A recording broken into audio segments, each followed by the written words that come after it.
আজকের রেসিপি রুই মাছের কারি বা রুই মাছের ঝোল।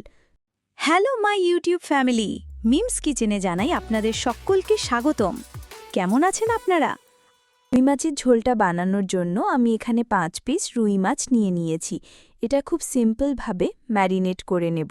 এবার দিয়ে দেব স্বাদমতো লবণ, সামান্য একটু হলুদ, 1 চামচ মতো সর্ষের তেল দিয়ে দেব যাতে মাখানোটা স্মুথ হয় এবং ভাজার সময় তেল না ছেটকায়। এরপরে মাছগুলোকে আমি 10 মিনিটের জন্য রেস্টিংয়ে রেখে দেব।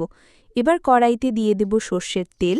তেলটা একটু উষ্ণ গরম হলে এক এক করে মাছগুলোকে দিয়ে দেব।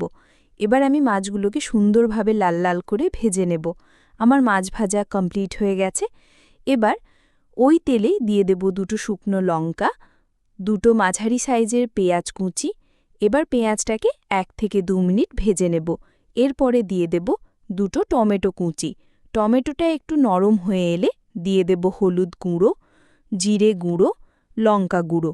এরপরে পেঁয়াজগুলোকে আরেকটু ভেজে নিয়ে দিয়ে দেব আদা রসুনের পেস্ট। এবার মশলাটাকে ততক্ষণ কষাবো যতক্ষণ না আদা রসুনের কাঁচা গন্ধটা বেরিয়ে যাচ্ছে। মশলা থেকে এবার তেল ছাড়া শুরু করে দিয়েছে। এবার 1 গ্লাস জল দিয়ে দেব। জলটা ফুটে উঠলে মাছগুলোকে এক এক করে দিয়ে দেব।